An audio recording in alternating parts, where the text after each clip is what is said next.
गाउँ सहर सारा गुन्जाउने यो हो रेडियो सान्वी 96.4।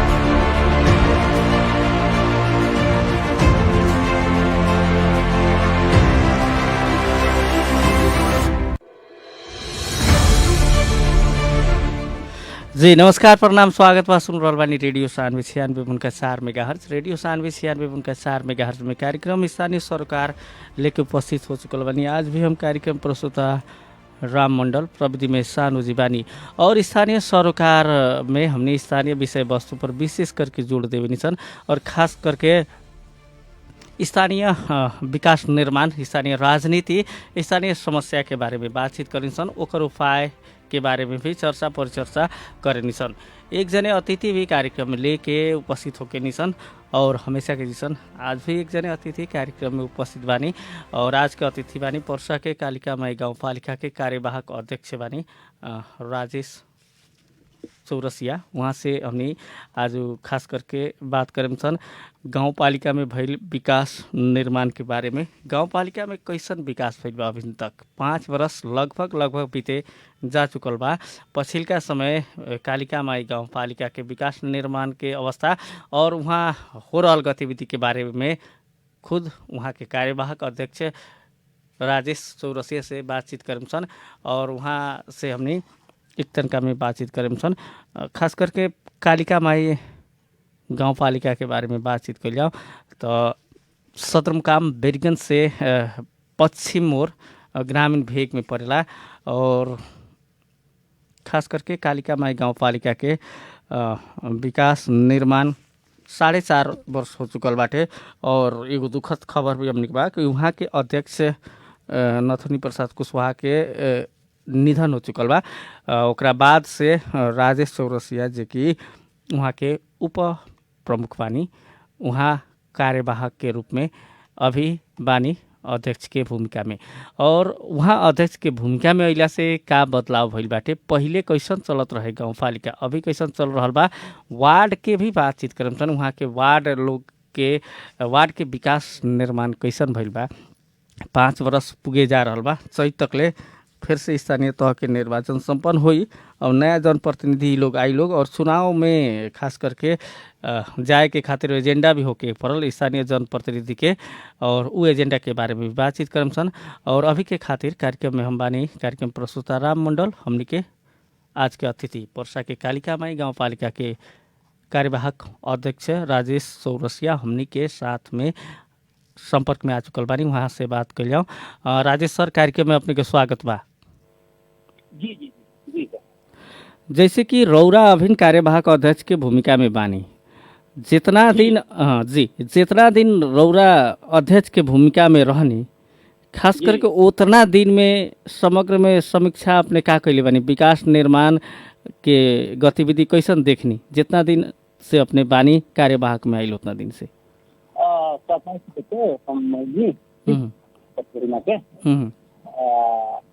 अब रहल बात विकास का लास्टे बा, सारा विकास ये साल के करीब खत्म हो गइल बा। कुछ विकास का विकसित जैसे लागत के बा, बुझल जी जी 10-15% विकास पूरा गाँव चल चालू ही गइल, बाकी सब काम यो 15 का तो पहले ही सब काम संपन्न हो जाई। जी बजट के पालिका में यह स्थान जन बा उहे थोड़ा सा लेट होता। पालिका में के जन मंदिर बनाओ हमनी के जी जी पालिका में के जन मंदिर बनाओ बा यह थोड़ा सा लेट कितना अच्छा मंदिर बनावेला कितना रकम विनियोजन कइल गेल बा? ठेका में देवल गेल बा कि उपभोक्ता में? उपभोक्ता में देवल बा। लगभग रकम कितना बा? 70 होके के चाहिए, करीब 70 लाख।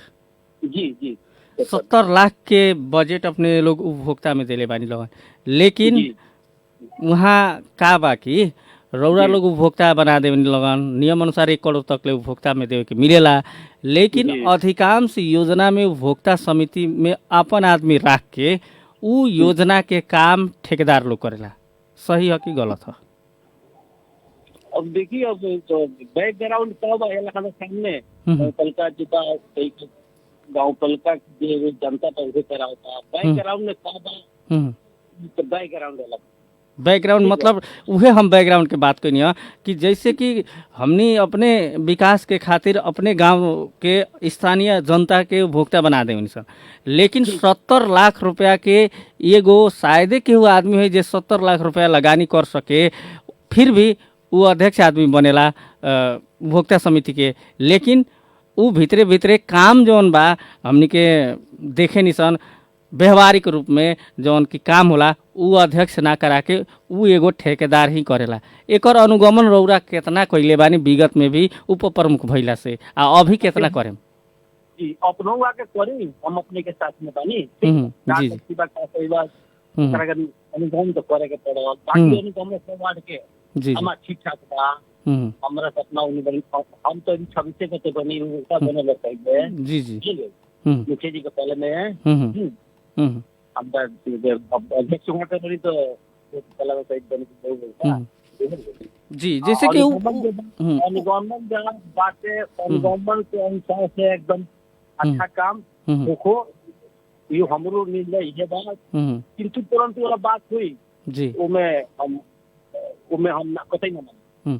जैसे कि अपने कहनिया अध्यक्ष जी रहनी वही समय का बोलेला उपभोक्ता समिति चुना गई रहे, तो जैसे कि जब उपभोक्ता समिति चुनाला तो रौरा उप प्रमुख बानी, उपाध्यक्ष बानी, रौरा के बोलावल ना जाला का? रौरा तो जानकारी होई तो जानकारी नहीं की बात हम ना कहूं नहीं।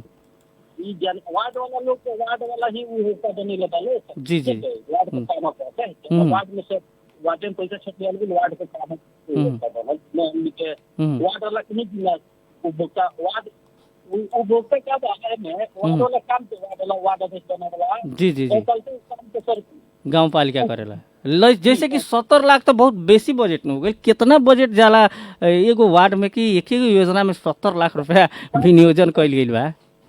हम बताओ जी कि सब वार्ड में पैसा गई, ठीक है।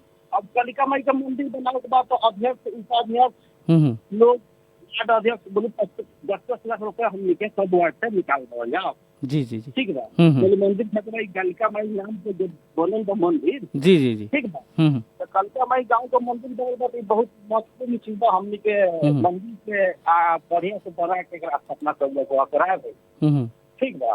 वार्ड के बजट ना हो सब वार्ड वाला लोग हमनी के बजट माने काट के सब में से देवल बा, काहे कि गांव पालिका का हर एक जनता के ऊपर इथी बा के चलते माने काट के देनी लोग है कि ना हर एक वार्ड से।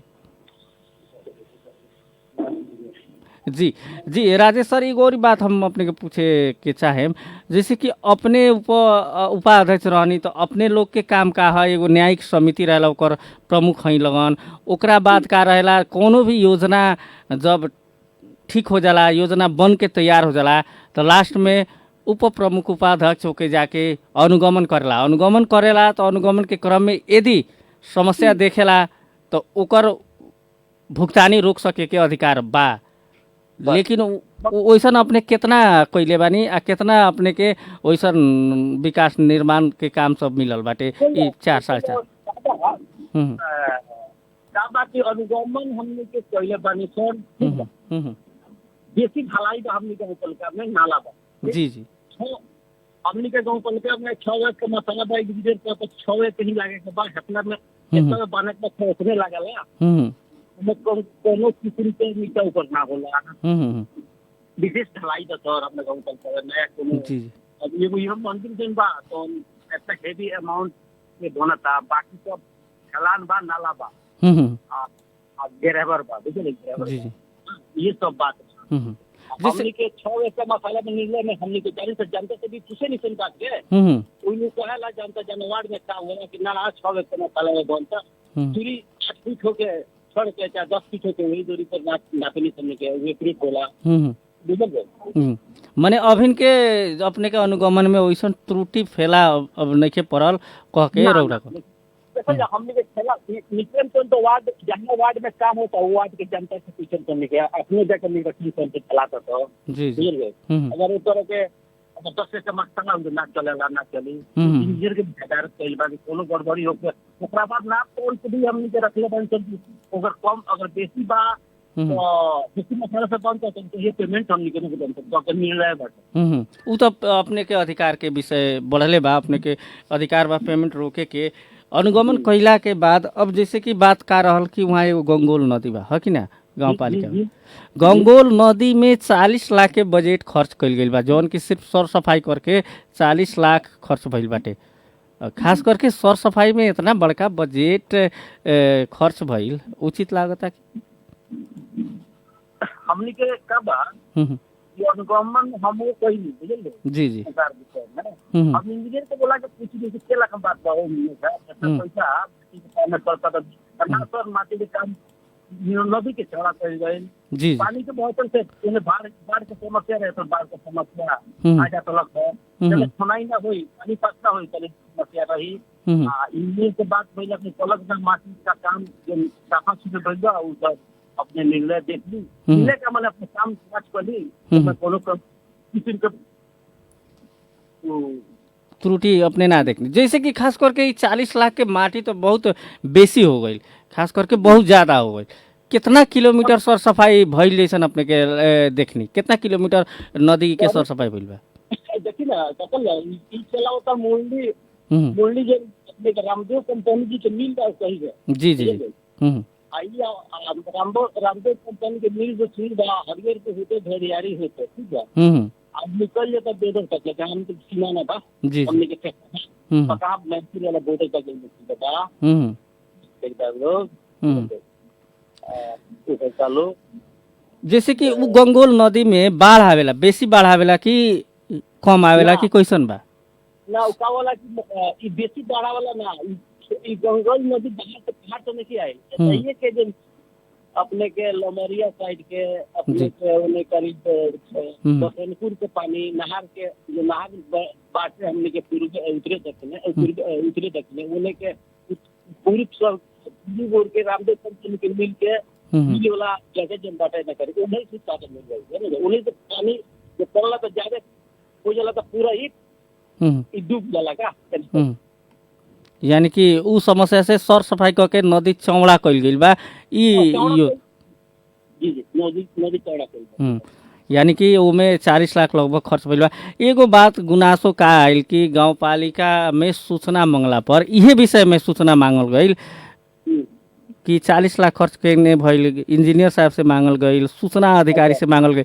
केहू ना देवेला स्थानीय वहाँ काम करेवाला कर्मचारी भी सूचना ना देवेला लोग जानकारी ना देवेला लोग खास करके जानकारी काहे ना देवेला लोग केहू जैसे पत्रकारे लोग के गुनासो भाई कि हमनी के कुछ सूचना मंगला पर ही ना मिलेला तो ऐसा तो ना करे के भइल एगो तो सूचना अधिकारी रौरा लोग रखले होके नु वो आदमी के देखल जाओ सूचना अधिकारी रखनी सूचना मांगे ऐसे 3-4 दिन पहले जो है दिन ना कनी जी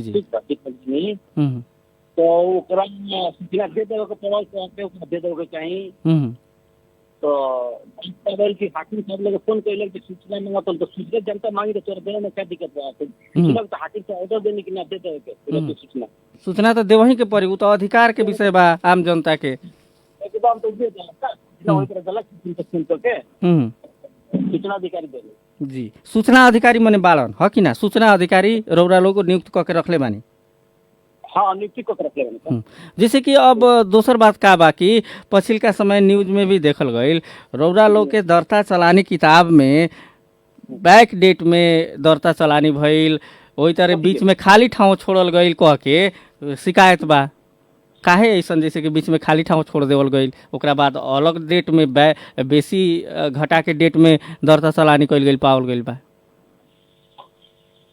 ई बात तो सर नहीं छे हां ई बात जे कहले बा जी मीडिया में आयल चीज है, खास करके हम भी जानकारी लेनी जहाँ तक ले ई बात मीडिया में ही आयल चीज हुए कि ऐसा हो रहा बा, खास करके ऐसा ना होके के चाहिए, जैसे कि बैक ना ना होके के चाहिए तो गलत बात बा।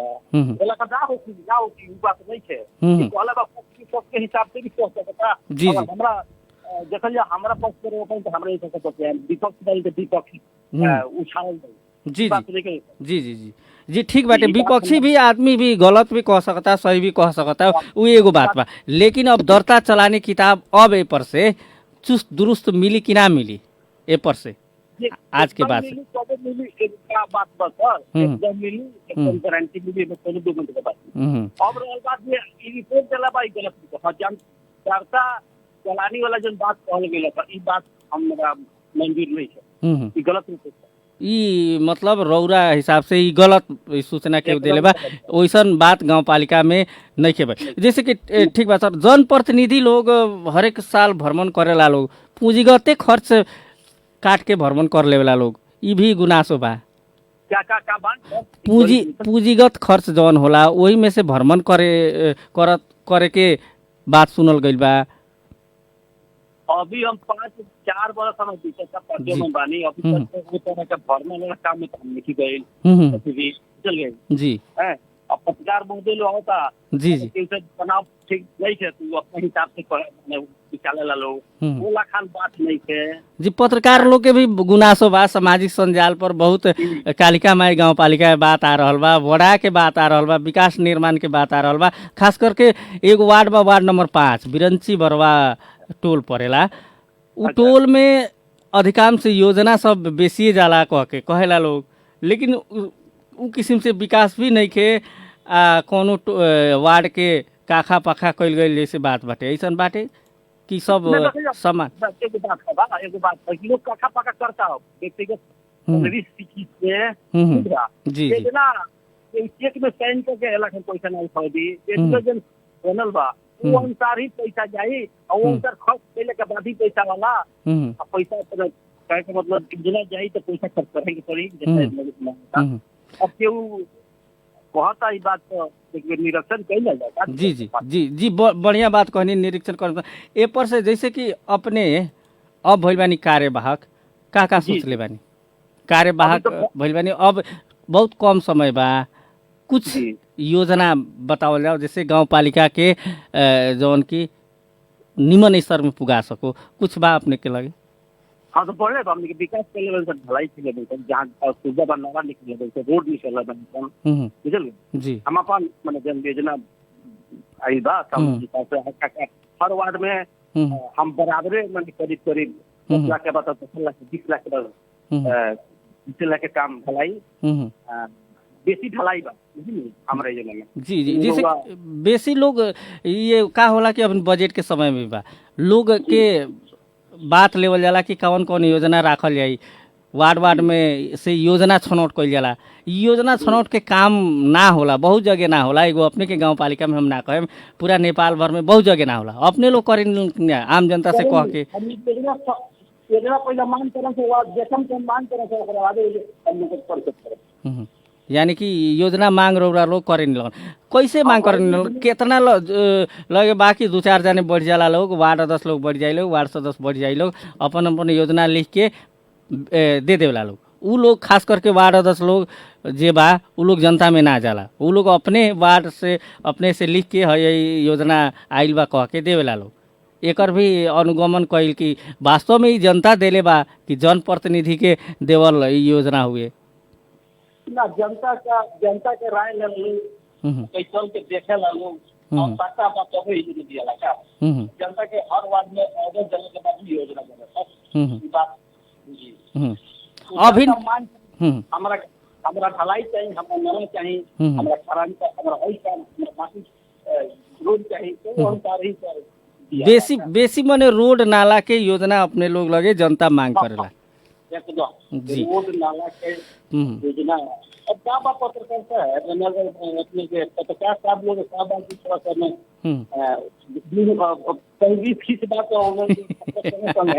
जी जी रिस्क खींच केहू के नहीं है का बाकी हम बताओ हम भी बात सुनल हमने जनप्रति जी कोनो बात से कोई के तनाव बा जी उठावल जाता है गाँव परिवार के जादे। हाँ हाँ हमार गाँव में कोनो तरह के भ्रष्टाचार नहीं है। हाँ, काम के दरमियान में कोनो तरह के भ्रष्टाचार नहीं है सही। अब विपक्षी हिसाब से कोनो मामला में असंतुष्ट लोग साथी लोग बा तो वो तो चलते करी। जी जी, ये एगो स्वाभाविक चीज भी बाटे कि विपक्षी लोग उछलबे करी। हालांकि पत्रकार लोग के जवन अपने हम बात कहनी है कि सूचना मांगता लोग, जाता लोग, तो वो सूचना तो उपलब्ध करा दे के पर समय में बहुत लोग। एक बात समझ जा हजूर, एक बात समझ जा, पतई कोनो किस्म के ओमे बात नहीं है, ओकरा हाइट ना पुगल दी कि ना दी, हमारा अधिकार बा कि ना, अधिकारी से ना लड़ कैसे सूचना ना देला। बाद में अधिकारी से बात कइलन तो कौन सी सूचना दे काम रहे तुम सूचना सके वो काम बिल्कुल ऐसे जानकारी ना नया लड़का लोग बा। जी सर्विस मेल में मैं कितना अधिकार हमार बा, जनता अधिकार का बा, वो जानकारी अभी कमी को है का पड़ी। जी जी, उस जगह को ठीक क्या भी अब फुलफिल होई उ कमी के ठीक के राखे का सब आदमी साथी लोग हमारे दिल्ली का जनता हमारे है तो 20-30 तो होगा भी हो सकता, परिवार में हो सकता, वार्ड में हो सकता, गाँव में हो सकता, थाना हो सकता। हमको हम ना कमो कहीं हम मोदी के लोग ने के छोड़ा के बात हम नहीं की। जी जी जी, हर काम करे वाला आदमी के ही आदमी का बोलेला गुनासो भी करेला। अगर अपने कामे ना करेम, कुछ ना करेम, चुपचाप बैठेम तो अपने आगाड़ी अबे ना करेम तो अपने के ना बुराई नजर आई और ना अच्छाई नजर आई। ये एगो बात हम भी कहे चाहे। अब खास करके आषाढ़ 10 को तैयार रहल बा, 10 गते तक बजट आ जाए कि ना अपने के गाँव पालिका के? 10 गते 15 गते तक आ जाएगा, आ जाए। बजट बनावे के जौन बा उ कार्यक्रम कैसन बा, हो रहल बा तैयारी, कैसन तैयारी? वार्ड के सर, वार्ड के लोग, वार्ड के सरकार गांव पालिका के निरीक्षण हम पानी गांव में रहते हैं। जी, अधिकृत लोग, कर्मचारी लोग अभी आसार चल रहल बा, आवता लोग कि ना गांव पालिका में कि बीरेगंज रहता लोग?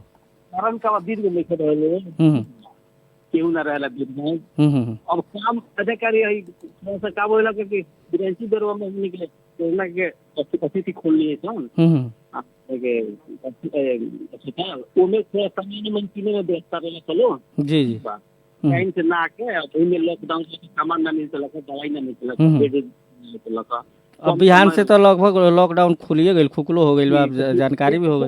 ए हिसाब से लेट सेट काम को कइल बालो ये गुना तो बा हमरो मालूम बा, सामान परमिट जाके किनी ना स्टार्ट कर दो। वो सिलसिला में 2 दिन 4 दिन 10 दिन की काम सिलसिला के हिसाब से लेट फेट हो गई भाई।